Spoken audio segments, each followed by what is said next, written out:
ہندوستان میں ابن بطوطہ لکھتے ہیں کہ یہاں دریا کنارے ایک وقت ایسا بھی آیا کہ ہندو متاثر ہوئے تو کچھ مسلمان بھی متاثر ہو گئے. کہنے لگے دریا کے کنارے سال کی جو آخری تاریخ ہوتی ہے نا، آخری تاریخ سمجھ لیں 29 ذی الحج، سال کے آخر پہ نا شیطان آتا ہے، ایک بت خانہ اس میں شیطان آتا ہے اور شیطان آ کے اس بت خانے پہ قبضہ کرتا ہے. تو اگر وہاں ایک کواری لڑکی نہ بٹھائی جائے تو وہ سارے ملک پہ قبضہ کر لے گا اور سب کو مار ڈالے گا. لہذا ایک لڑکی کی بلی چڑھائی جائے گی، اس کو بٹھایا جائے گا بت خانے میں رات کو. کواری لڑکی ساری رات وہاں بیٹھے گی، صبح جب لینے جاتے تو لڑکی مری ہوتی. شیطان آیا ہے تو اس کو نہ یہ دینی ہے تو تب اس نے جان چھوڑ. یہ رسم تھی. میں اکثر کہتا ہوں ہمارے تو جو دروازے پہ بھیک لینے آتا ہے وہ بھی قسمت کا حال بتاتا ہے. جس کی اپنی قسمت خراب ہے کہ مانگتا پھر اپنی قسمت کا یہ حال ہے کہ در در کا بھکاری ہے، قسمت کی حال بتاتا ہے. اور کئی دفعہ سونا بھی ڈبل کر دیتے ہیں. وہ پتہ تب چلتا ہے جب سنگل بھی غائب ہو جاتا ہے. خدا کا خوف کریں، یہ قسمت کا حال بتائے گا جو روٹیاں مانگتا ہے.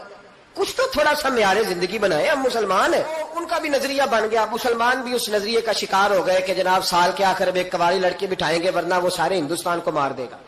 ایک حافظ ابو البرکات رحمت اللہ علیہ نام کے بزرگ ہوتے تھے اور سلسلہ عالیہ چشتیہ کے شیخ بھی تھے، لیکن اللہ کی قدرت یہ تھی کہ ان کے چہرے پر داڑھی اور مونچھیں نہیں آئی. کچھ لوگوں کے نہیں نہ آتے بال، کیا کہتے ہیں ان کو، کھودے، وہ ہمارا ایک لفظ ہے، بولتے ہیں پنجابی میں. ان کے چہرے پہ داڑھی نہیں تھی.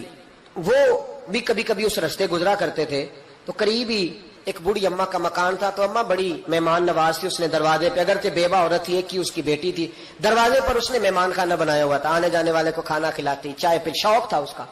وہ حافظ صاحب دن کے وقت وہاں آئے. اماں بڑا رو رہی تھی، کھانا بھی نہ ملا، چائے بھی نہ ملی. تو کہنے لگے میں تو اس رستے اس لیے آیا تھا کہ یہاں ٹھہروں گا، مہمان نوازی یہاں اچھی ہوتی ہے، ہوٹل تو ہوتے نہیں تو مہمانوں کو مہمان خانوں میں ٹھہرنا پڑتا تھا.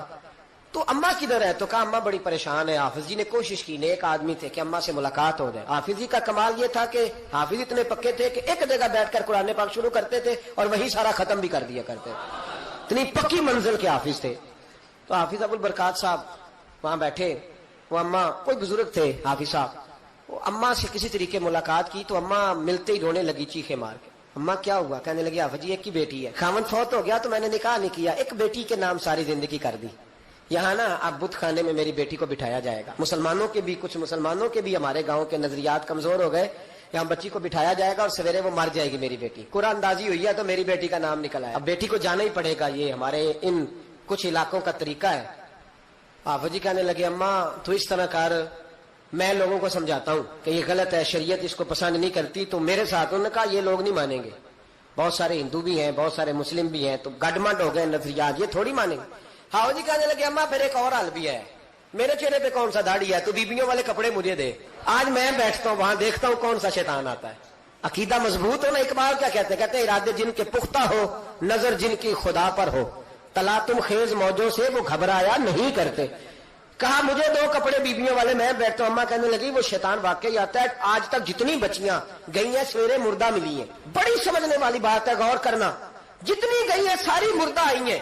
تو حافظ جی آپ کو جب وہ شیطان رات کو دیکھے گا نا، آپ آئے ہیں تو آپ کے تو وہ زیادہ ٹکڑے کرے گا کہ اس نے دھوکہ کیا، مرد ہو کے عورتوں کی جگہ پہ آیا. آپ نہ گئے. حافظ جی کہنے لگے ٹکڑے میرے ہونے ہیں نا، آپ فکر نہ کریں. دریا کنارے بت خانہ تھا. حافظ جی عورتوں والا لباس پہن کے وہاں بیٹھ گئے. حافظ صاحب کہتے ہیں 3 دفعہ میں نے رات کو باہر نکل کے دریا پہ وضو بھی کیا. ساری رات میں نے قرآن پاک پڑھا اور جب فجر کا وقت ہوا تو باہر نکل کے میں نے اذان پڑھی. لوگ آئے تو میں نے جماعت کرائی. اور فرماتے ہندو مسلمانوں سب کو بلا کے میں نے کہا کہ اگر آج کے بعد شیطان نہ آئے تو ہندو کلمہ پڑھتے ہو سارے؟ انہوں نے کہا جی پڑھتے ہیں. فرمایا لو پھر میں بالکل صحیح سلامت آ گیا، کوئی شیطان نہیں آیا. کہتے ہیں سب ٹھیک ہو گیا. اب لوگ کہنے لگے حافظ جی بات تو آپ کی ٹھیک ہے پر وہ بی بی کیسے مر جاتی تھی جس کو ہم رات کو بٹھاتے تھے سویرے مردہ ملتی تھی، تو اس کو کون مارتا تھا اگر شیطان نہیں آتا؟ حافظ جی سمجھانے لگے کہ شیطان وسوسہ دیتا ہے پر زندگی موت اس کے ہاتھ میں. وسوسہ دیتا ہے، جتنی اس کو گنجائش ہے وہ کرتا ہے. کہا پھر وہ بی بی کیسے مرتی تھی؟ تو حافظ جی نے ایک بہت بڑی بات سمجھائی. کہنے لگے اصل بات یہ ہے جس آدمی کو پتا ہونا میں نے سویرے مر جانا ہے وہ ڈر سے مر جاتا ہے. جس کو پتا ہونا کہ میں یہاں مرنے آیا ہوں تو وہ ڈر سے ہی. فرمانے لگے اس کا عقیدہ کمزور ہو جاتا تھا، وہ نفسیاتی طور پر سمجھتی تھی کہ میں نے مرنا ہی مرنا ہے. تو خوف ہوتا تھا، کوئی قریب نہیں آتا تھا، دریا اور جنگل دائیں بائیں، تو صبح تک اس عورت کا دل بند ہو جاتا تھا. تو وہ خوف سے ہی اسے کوئی شیطان نہیں مارتا تھا. تو فرمانے لگے جن لوگوں پر خوف طاری ہوتا ہے نا انہیں کوئی بھی نہیں مارتا، وہ اندر کے خوف سے ہی مارتا. اندر کے خوف. بہت سارے لوگ ایسے ہیں جو نفسیاتی طور پر مر گئے، اندر کے خوف سے وہ لوگ مر گئے، اس لیے کہ وہ اپنے آپ کو مضبوط نہ کر پائے. اندر سے مضبوط کریں اپنے آپ.